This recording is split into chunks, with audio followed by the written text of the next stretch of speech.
You're listening to the Future Tech Podcast with Richard Jacobs. Future technologies such as artificial intelligence, stem cells, 3D printing, gene editing, Bitcoin, blockchain, the microbiome, quantum computing, virtual reality, and exploring space are much closer than you might think. In fact, many early versions of these technologies are in play right now, and the companies that are using these technologies are the focus of this podcast. My goal for you, the listener, is to learn from these podcasts. You may very well learn something that may change the course of your life for the better, steer you towards a new career, or give you insight into addressing a thorny medical problem. Remember, this podcast and its content is informational in nature only. No medical, tax, legal, financial, or psychological advice is being given. If you've enjoyed the podcast, please listen, subscribe, like, and tell your friends about it. Thank you.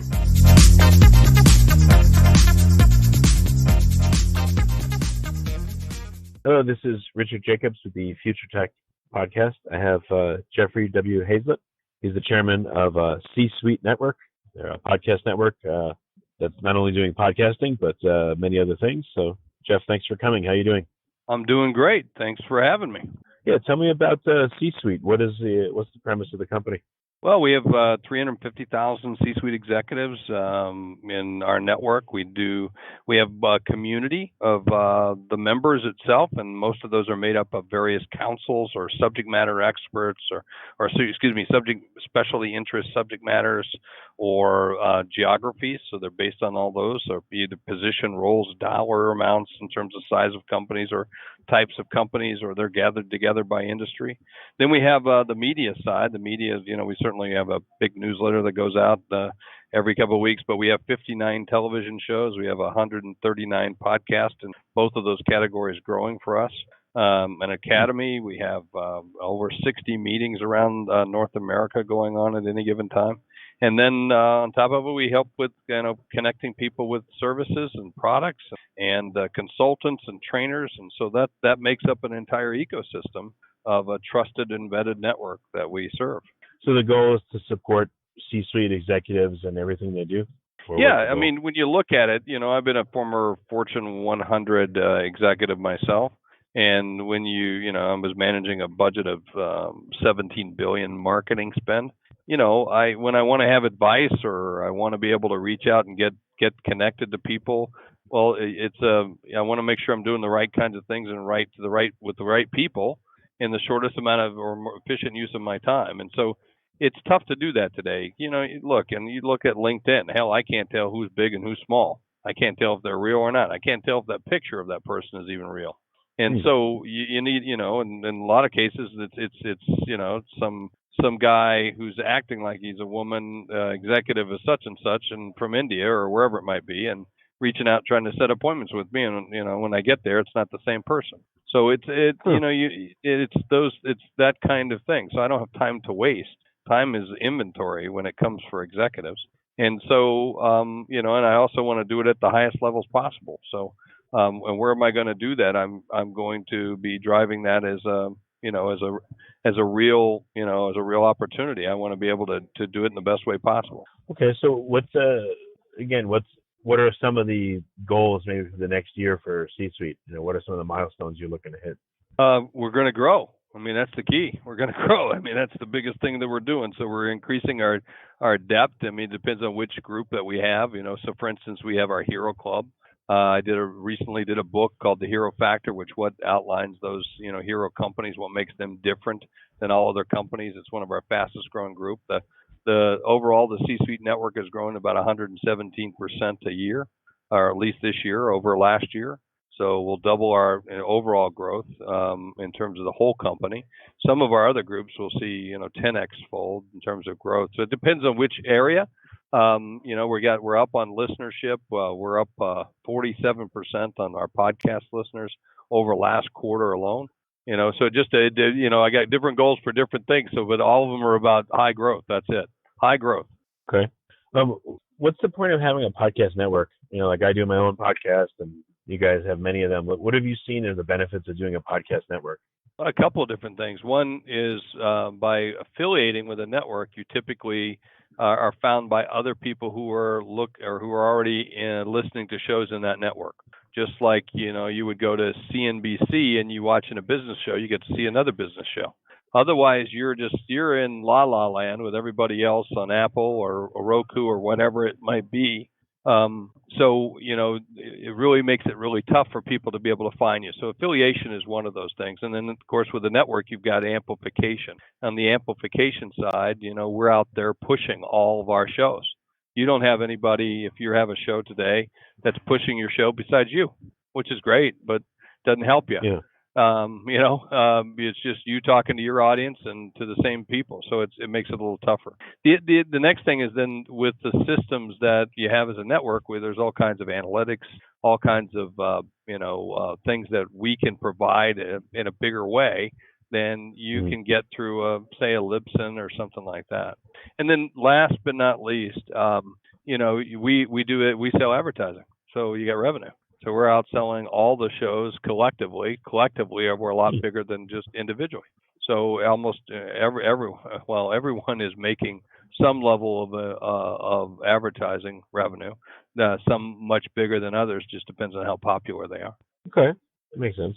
What's the goal with the podcast network besides just growing it?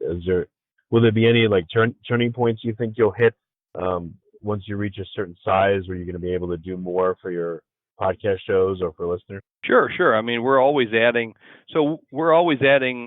different channels, different ways. We haven't announced this yet, but you'll hear it here. We're about to be on all the tablets in all the hotel rooms. So that's awesome. So somebody, they're putting tablets, iPad tablets or tablets and iPads or tablets in all the hotel rooms, in almost every hotel room there is, so that you can control the lights, the TV, order room service, check out, do all those kinds of things. That you could do it through an app, but most people don't use the app while they're in the room. So they use that, so they use the iPad, which is then connected to the TV or just the iPad itself. And now you can download and not only listen to all of our shows, TV shows, or watch our TV shows, but you'll also be able to listen to all of our podcasts. That's a pretty cool thing to have. And unless you're part of a network, you wouldn't be able to get that. So growing that network is pretty critical for us, and then also certainly the revenue side of it in terms of being able to find more and more people that want to spend money on the network. So for us, it's a couple. We're just positioning it to get bigger. We're already the world's largest business podcast network. So we continue to dominate that and continue to be a lot bigger at it. Are there other podcast networks that people might know the names of that are out there? I'm not even sure what other ones might be. I mean, there's Gimlet, Panoply, and there's some others that have, I can't even remember. Wonder I think is another one. I don't pay attention to most of the consumer networks because I just don't care. But I mean, there's NPR, and others. But we're all about business, so I only pay attention to what's in business. I mean, people ask me all the time, hey, this sports person, this, or some, we had I office with Damon John from Shark Tank, and, sometimes a lot of these famous celebrities come walking in and somebody says, hey, they're looking so-and-so. I don't even know who the hell they are. And I really don't care because they're not in business. So, right, yeah. We're all in our own little worlds about what we do and how we do it. And I'm one of those. Okay. That makes sense. In terms of what do you see as the biggest need for supporting C-suite executives and people in business? Is it, I don't know, just how to make more money? Is it how to protect your health while you run a business? Is it entrepreneurship for small business versus large concerns? I mean, what do you identify as the trends? Well, there's no difference between a business on Main Street in, Sioux Falls, South Dakota than one that's in Wall Street. The only difference is zeros. So what are people primarily looking for at all a given time? Well, they want to be served. They only have enough. They only have so much time. They only have so much money, right? They have only so much resources. So what can you do to be of value to them in a way? So let's go back to my days as a Fortune 100 officer. When I was one of those officers, my time was extremely valuable. Not because I'm snotty or just whatever. It's just look, they pay me a lot of money to do what I do. And, we don't want to waste his or her time at that level. Yeah. You want to be as efficient as possible. Every dollar counts, every minute counts. I was managing a $17 billion marketing budget. That's just marketing. That's a $187 billion company. So, that's real money. Okay. So Yeah. when I was at a trade show and I got to go somewhere at 7:00, they meet me outside my door at 7:00. Someone had my Diet Mountain Dew, because I used to drink Diet Mountain Dew then in the morning, and was addicted to it. And then I my fried egg sandwich, because I love the fried egg. Everybody's got to love a good fried egg sandwich. And so they would give me, that would all be there. Someone would brief me as we started to walk. Somebody would walk ahead of us to make sure they pressed the elevator button, so the elevator would be waiting, so we didn't have to wait for it. They had pre-walked the routes of where we were going. Wow. in the convention centers, the hotels, or whatever, so that we were taking the most efficient, safest ways there. And when you think about when you go to a good restaurant, do you have a restaurant that you like, that you go to all the time, and they know who you are? Yeah. Yeah. And when you walk in, do they know what you like to drink? Yeah, it's nice when they know you and it's personalized. Yeah. Yeah. So the same thing holds true with C-suite executives. That's what we do with the C-suite network. So whether we get to know your habits, what you do, what you need, what you want, the kinds of people you want to associate with, what the overall goals you want to do. We know that you like to drink this kind of scotch, or this kind of, if we put it in the restaurant view, or you like to sit at this table, you like to have this server, this waiter, and you like to have this kind of steak at this temperature. That's the same thing. It's no different than serving an executive as serving them a dinner, as serving them service and information and connections and talent. And you can go and information and education, inspiration. So it's the same thing. So that's what the C-Suite Network does. It's a community that has a platform that provides educations and connections, and then services. So it becomes a marketplace. Yeah, I've always wondered what you'd have a much better perspective on this. What does the head of Apple do all day? What does the head of these large companies do all day? No, I know they literally can't work in the business, but what do they do all day? I'm just curious if you have that. They're literally going from meeting to meeting to meeting. That's what they're mostly doing. So when they walk into a meeting, many times the people that are presenting to them know more about what they're about to hear about than they know. But so they don't have a chance to always check what's going on with the stock, what's going on with oh my gosh, there was this in the news or this in the news, because they literally don't even have time to go to the bathroom. Okay, because from the time in which they step into the building, their time is being managed. Okay, and so how are they going to find extra time? Well, they're not. So they're going to need trusted assets, trusted advisors, trusted guides to be able to provide them with the kind of information that they need to make the decisions that they do, or to provide them with the connections. So that if you want the best widget, if you want the best kind of look, we're up the creek without a paddle on this particular issue. Who the hell's going to get us out of this? Who should we call?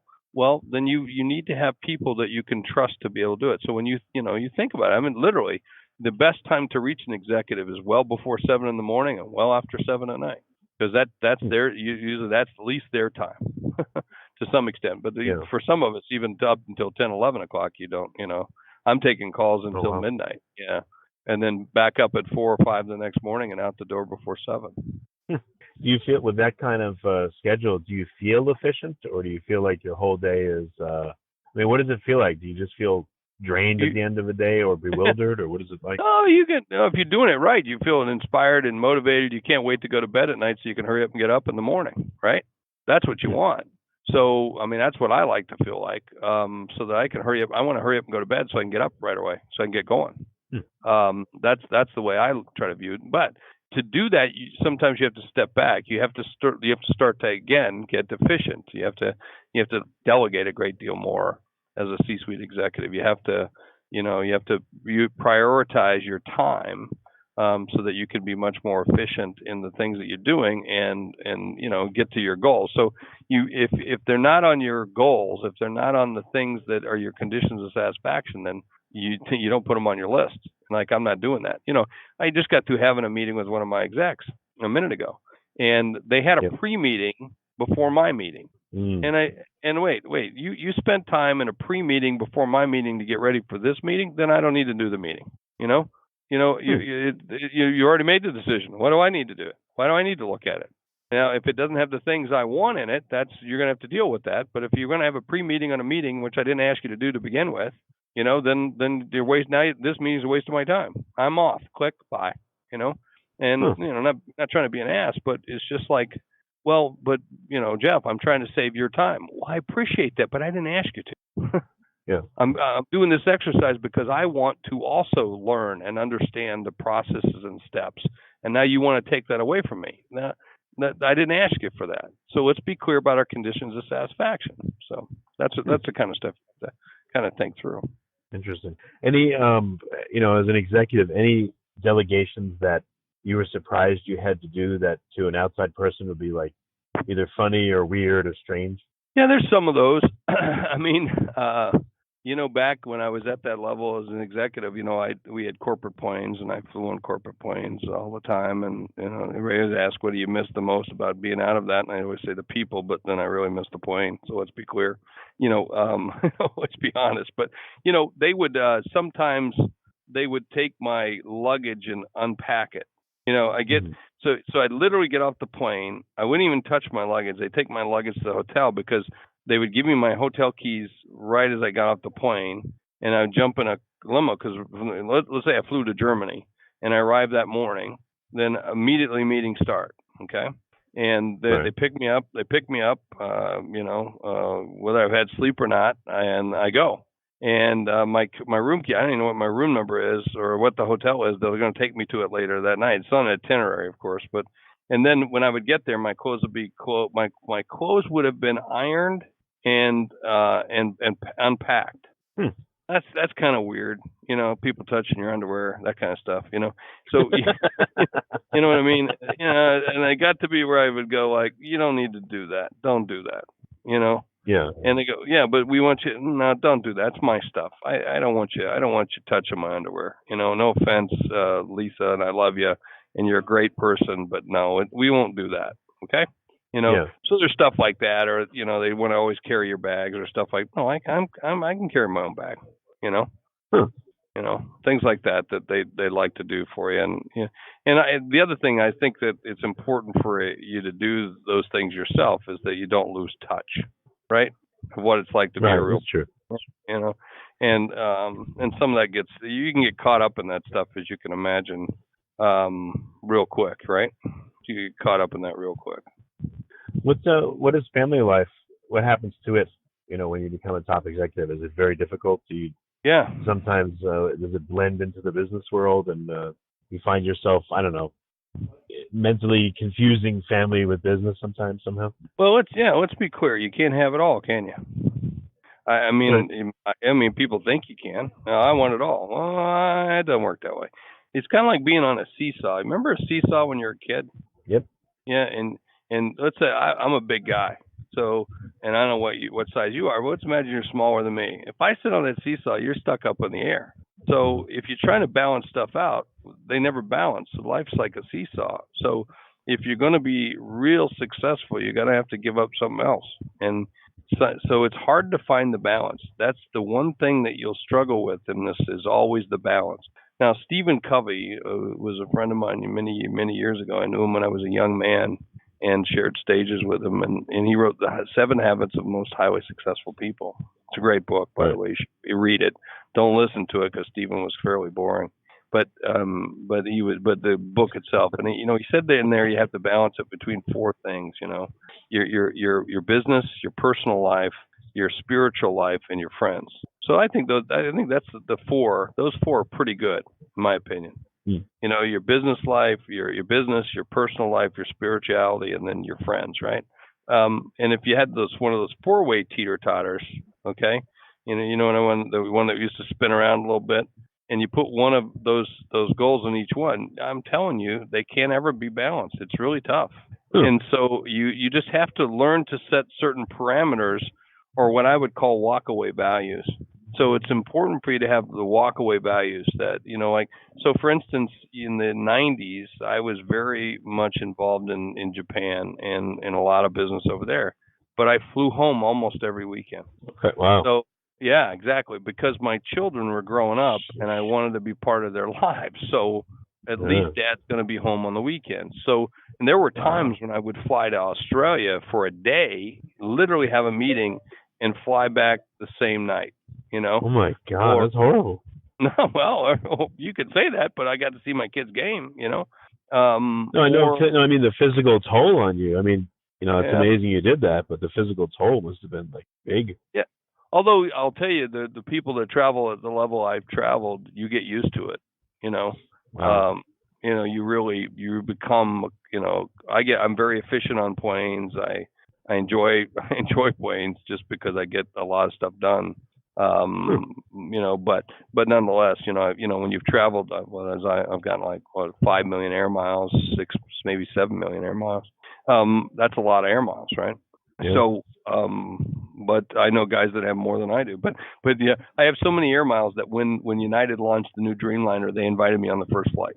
When they retired their 727, the last flight, they invited me on the flight. When they opened the new route from Denver to Tokyo, they asked me on the flight. And I sat in the front row with the CEO. So there's some cool things, right? There's some cool things, right. But getting back to this time thing with your family and what you miss and what you change. I mean, my children would say, "Oh, Daddy, I want to see you home." Okay, which of these things do you want me to give up? Okay, so I'm going to come home, but you're going to not get to do this. We're not going on our vacation. We're not going to do this. So I had them help choose things, right? And so then they had some say in it, right? And then I would say, okay, hey, Dad's got to go to Australia. Why don't you guys come for the week or 2 weeks, and we'll stick around for another week afterwards, and we'll do a vacation together. Or let's go to Europe. And so my children got that; they had the ability to do that too. Or and I had I also wherever I had a position or job, I was always had an apartment or house or something there, as well as my place back in South Dakota. And so summers were spent in San Francisco, summers were spent in New York, summers were spent, in other places so that they could experience that life as well. Very good. So, you've been an executive for a number of years. What have been the changes? Like, what do C-suite executives need, today in 2019 versus X number of years ago? How are things evolving? It's the skill sets, and the understanding of the adaptation of those things to speed. But the things are still the same. I mean, if you listen to most C-suite executives, and I interview them on my show, like All Business with Jeffrey Hayzlett on my podcast, there are themes that come through all the time, and one of those is talent. They're always looking for the right kind of talent. And talent can make or break you. So the things are pretty much the same. It's just that we're having to do them faster, more efficiently, or differently. And you just have to understand that you need to change, adapt, or you will die. And so the mindset has to be a little bit different on some of that stuff. What about some mechanical differences? Like you said, you'd go to Australia for a day for a meeting. I mean, nowadays, just for the sake of efficiency, nevertheless, the time on the plane and the physical drain, why not do that over Skype, for instance?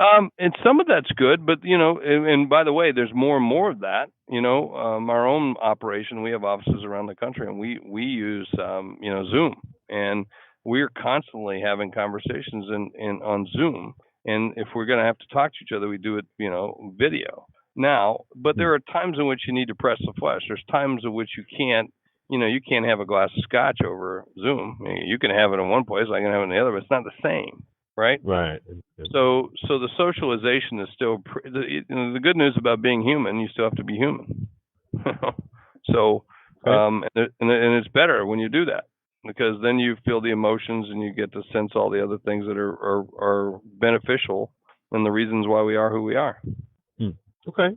Well, very good. Any advice for for executives nowadays, mistakes maybe that you made that you could look back on and help them avoid? Yeah, usually there's a couple of them. I mean, one is focus. Another one is listening. And then the last I've always found is anytime you've never trusted your gut, you've always make a mistake. So those are some pretty straightforward ones.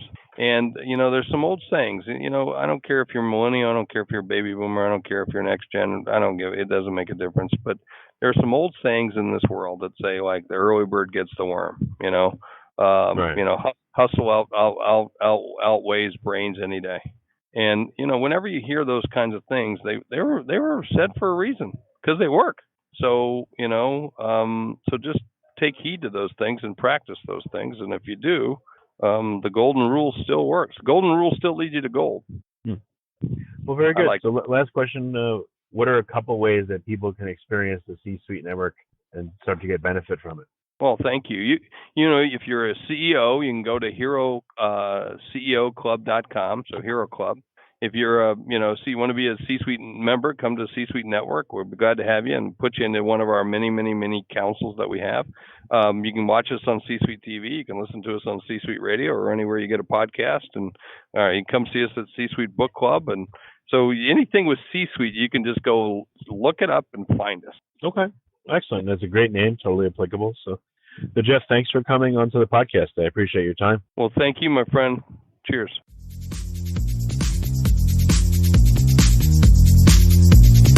You're listening to the Future Tech Podcast with Richard Jacobs.